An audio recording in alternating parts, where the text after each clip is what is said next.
Hello, good morning students. Today's our topic is oxidation reduction reaction.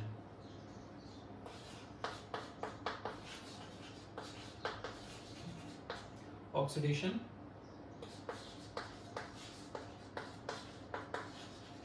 reduction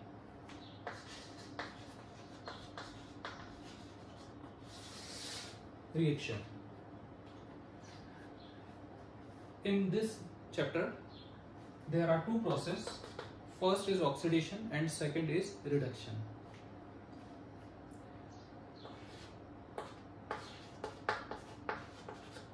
First process is electron given process and second is electron gain process. तो oxidation में होता ये है कि oxidation में electron donate होते हैं, electron दिए जाते हैं. तो इलेक्ट्रॉन गिवन प्रोसेस है ये, जो कि फर्स्ट प्रोसेस है.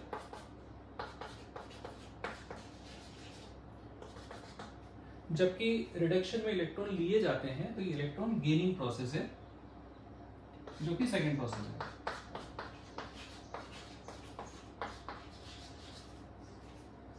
तो इलेक्ट्रॉन गिवन प्रोसेस में क्या होता है कि मान लीजिए 5 इलेक्ट्रॉन्स गिवन हुए, कोई 5 इलेक्ट्रॉन्स दे रहा है, तो कोई 5 इलेक्ट्रॉन्स ही टेकन भी कर रहा है, मतलब ले रहा है. तो ये जो नंबर्स होते हैं वो हमेशा क्या होते हैं, सेम ही रहते हैं. अब यहाँ पे अगर 6 इलेक्ट्रॉन्स होते तो यहाँ पर भी 6 इलेक्ट्रॉन्स ही होते हैं.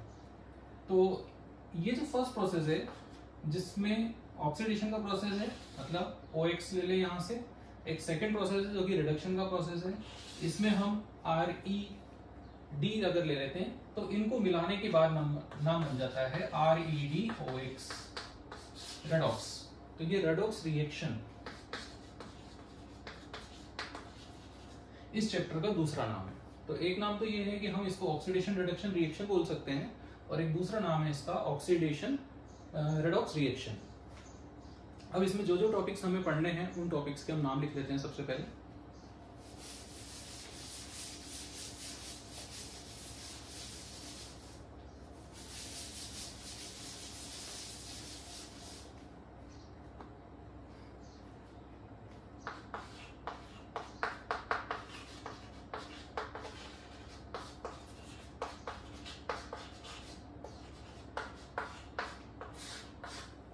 फर्स्ट टॉपिक इज ऑक्सीडेशन, ऑक्सीकरण बोलेंगे जिसको.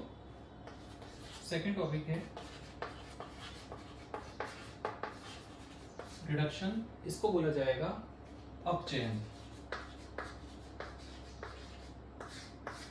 तो ऑक्सीकरण और अपचयन या ऑक्सीडेशन और रिडक्शन दो टॉपिक्स हमें पढ़ने हैं जो कि एक दूसरे के अपोजिट हैं. इसमें जो भी प्रोसेस होगा उसका उल्टा होगा रिडक्शन के अंदर.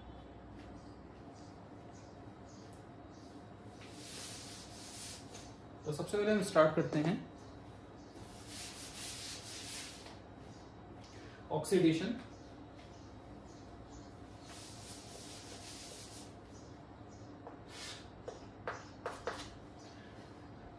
In the oxidation there are two types of methods. First is classical concept and second is modern concept.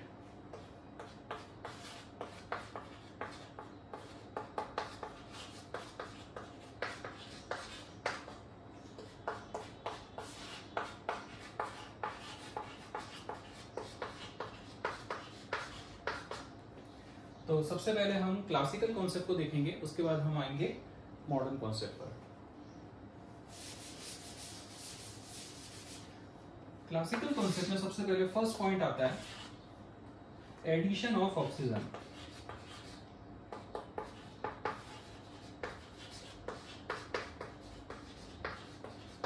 Addition of oxygen में क्या होता है कि कोई भी हम एलिमेंट ले लेंगे और उस एलिमेंट या कंपाउंड भी ले सकते हैं, किसी भी एलिमेंट या कंपाउंड के साथ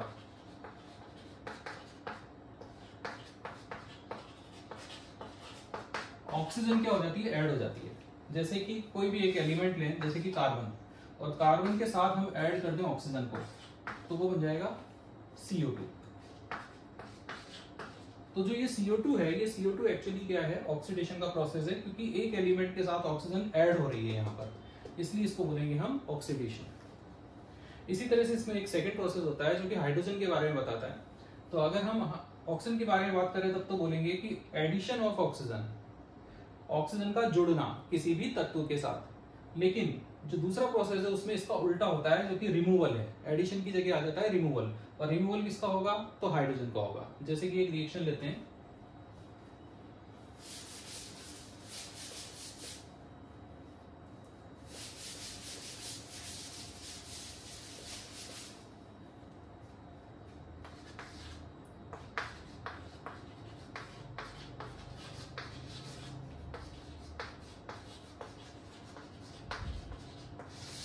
रिमूवल ऑफ हाइड्रोजन।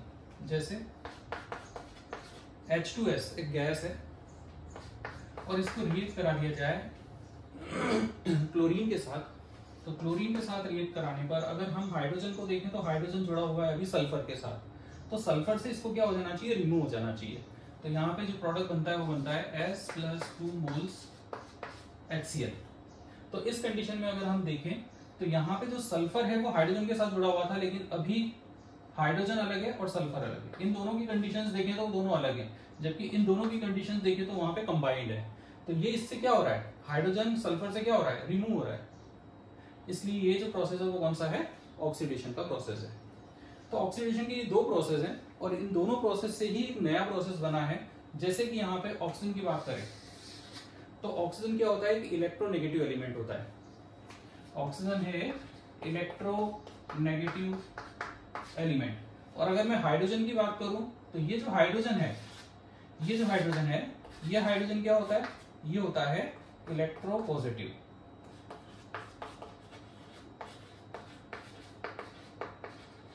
तो जब भी हम बात करेंगे इलेक्ट्रोनेगेटिव एलिमेंट के बारे में, तब हम बोलेंगे कि कोई भी इलेक्ट्रोनेगेटिव एलिमेंट भी क्या होगा? ऐड होगा। इसी तरह से जब भी हम बात करेंगे किसी भी इलेक्ट्रोपॉजिटिव एलिमेंट के बारे में, जैसे कि हाइड्रोजन है, तो वो क्या होगा? तो वो इलेक्ट्रोपॉजिटिव एलिमेंट क्या होगा? तो वो जो इलेक्ट्रोपॉजिटिव एलिमेंट है वो रिमूव होगा किसी भी एक कंपाउंड से जिससे जुड़ा होगा, या किसी भी एक एलिमेंट से जुड़ा होगा, उससे वो अलग होगा। तो ये प्रोसेस है, इसको हम पढ़ते हैं। तो सबसे पहले हम यहां पर लिख सकते हैं एडिशन ऑफ ऑक्सीजन की जगह पर, क्योंकि ऑक्सीजन क्या है? इलेक्ट्रोनेगेटिव एलिमेंट है। तो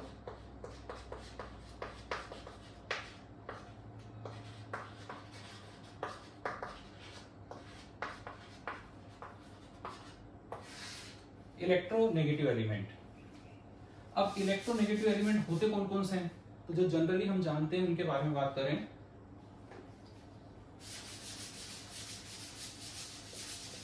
तो वो होते हैं oxygen, nitrogen, fluorine, phosphorus, chlorine, bromine, iodine, sulphur etcetera. ज्यादातर यही यूज होते हैं। जो भी इलेक्ट्रोनेगेटिव एलिमेंट के बारे में बात होती है तो ज्यादातर यही एलिमेंट्स यूज होते हैं। तो इन एलिमेंट्स की अगर हम बात करें तो इन एलिमेंट्स को देखते हुए हम यहाँ पर अब ऑक्सीजन नहीं लेंगे, ऑक्सीजन की जगह कोई दूसरा ग्रुप ले लेते हैं। तो एडिशन ऑफ इलेक्ट्रोनेगेटिव एलिमेंट का मतलब हो गया, जैसे कि यहाँ पे मैं लूं Cl, तो Cl अगर लेते हैं तो Cl2 लिखा जा सकता है। और एक एलिमेंट लेना है मुझे, तो एलिमेंट जैसे मैंने कार्बन लिया था, इस टाइम पर मैंने कैल्शियम ले लिया है। तो कैल्शियम के साथ जब ये जुड़ जाएगा तो CaCl2 बना लेगा। जैसे कि ये CO2 के साथ मिलकर CO2 बना रहा था, तो ये जो कैल्शियम एक एलिमेंट है, वो एलिमेंट इस इलेक्ट्रोनेगेटिव एलिमेंट के साथ जुड़ के क्या बना लेता है? CaCl2 बना लेता है। तो ये भी कौन सा प्रोसेस हो गया? तो ये प्रोसेस भी है ऑक्सीडेशन का प्रोसेस। इसी तरह से अगर हम आगे देखें तो हमने जो सेकंड पॉइंट लिखा था वो क्या लिखा था? तो सेकंड पॉइंट में हम लोगों ने ये लिखा हुआ था कि ये इलेक्ट्रोपॉजिटिव एलिमेंट के बारे में बात कर रहे थे। तो इलेक्ट्रोपॉजिटिव एलिमेंट के बारे में बात करें तो इलेक्ट्रोपॉजिटिव एलिमेंट कौन सा लिया था हम लोगों ने? हाइड्रोजन। तो इलेक्ट्रोपॉजिटिव एलिमेंट होते कौन कौन से हैं? तो सबसे पहले तो ध्यान रखें, जो भी फर्स्ट ए ग्रुप के एलिमेंट्स होते हैं पीरियोडिक टेबल में, वो सेकेंड ए ग्रुप के एलिमेंट्स भी, जैसे कि hydrogen, lithium, sodium, potassium, rubidium, caesium, ये सब। इसी तरह से हम देखें तो beryllium, magnesium, calcium, strontium, barium, ये जितने भी हैं सब इलेक्ट्रोपॉजिटिव एलिमेंट है। इलेक्ट्रोपॉजिटिव एलिमेंट का मतलब होता है इलेक्ट्रॉन धनी तत्व, इलेक्ट्रोनेगेटिव एलिमेंट का मतलब होता है विद्युत ऋणी तत्व। तो हमें इन दोनों तरह के एलिमेंट्स को देखना है। इसी तरह से जो डी ब्लॉक एलिमेंट्स होते हैं ये भी सारे के सारे क्या होते हैं, इलेक्ट्रोपॉजिटिव एलिमेंट्स होते हैं। इसी तरह से कुछ पी ब्लॉक के भी कुछ एलिमेंट्स ऐसे होते हैं जो कि इलेक्ट्रोपॉजिटिव एलिमेंट्स होते हैं। तो हम इनके बारे में बात करते हैं। तो जैसे हमने सेकंड पॉइंट लिखा था, तो सेकंड पॉइंट में हमारा सेकंड पॉइंट ये था, रिमूवल ऑफ हाइड्रोजन। तो रिमूवल ऑफ हाइड्रोजन में अगर हम रिमूव की बात करें तो हाइड्रोजन की बात कर चुके हैं, तो हाइड्रोजन को हटा दें और हाइड्रोजन की जगह लिख दें removal of electropositive elements. तो जो इलेक्ट्रो पॉजिटिव एलिमेंट्स हैं, जैसे कि अभी हमने जो लिस्ट में देखे थे वो सारे इलेक्ट्रो पॉजिटिव एलिमेंट्स हैं, जिनमें से एक एलिमेंट्स ले लेते हैं, जैसे कि lithium, sodium, potassium, rubidium, caesium. तुम पोटेशियम को ले लेते हैं। तो अगर हम पोटेशियम को लें तो 2 मोल्स Ki प्लस Cl2, ये इलेक्ट्रोपॉजिटिव एलिमेंट है। देखिए ये इलेक्ट्रोपॉजिटिव एलिमेंट है। तो ये जो इलेक्ट्रोपॉजिटिव एलिमेंट है ये किसके साथ जुड़ा हुआ है, तो ये आयोडीन के साथ जुड़ा है। तो आयोडीन के साथ जुड़ा है तो आयोडीन से ये क्या हो जाना चाहिए, रिमूव हो जाना चाहिए। तो आयोडीन से अगर इसको रिमूव करेंगे तो ये बनाएगा 2 मोल्स KCl प्लस I2, ये बना लेता है। तो अब आप देखिए ये जो इलेक्ट्रोपॉजिटिव एलिमेंट था वो किसके साथ जुड़ा हुआ था, आयोडीन के साथ। लेकिन ये जो इलेक्ट्रोपॉजिटिव एलिमेंट है वो आयोडीन से रिमूव हो चुका है।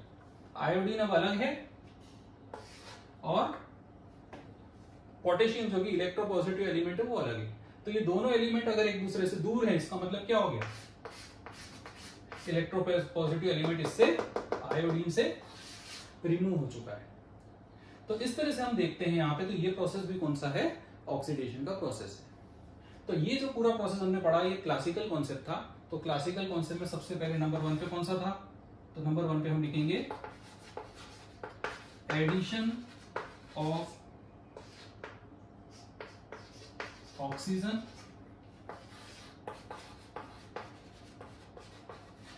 Removal of hydrogen. Third, addition of electronegative element. और फोर्थ है removal of electropositive elements. तो इस तरह से हमने अब तक जितना पढ़ा उसमें ऑक्सीडेशन का प्रोसेस पढ़ा है, और ऑक्सीडेशन के प्रोसेस में भी क्या पढ़ा है, क्लासिकल कॉन्सेप्ट पढ़ा है। तो अब हम धीरे धीरे ये देखेंगे कि क्लासिकल कॉन्सेप्ट के बाद कौन सा प्रोसेस आएगा। तो इसके बाद मैंने लिख ही दिया था शुरू में, वो है मॉडर्न कॉन्सेप्ट। तो इसके बाद हमें जो पढ़ना है वो है मॉडर्न कॉन्सेप्ट। तो उसको हम फिर लेते हैं next time. Okay, thank you.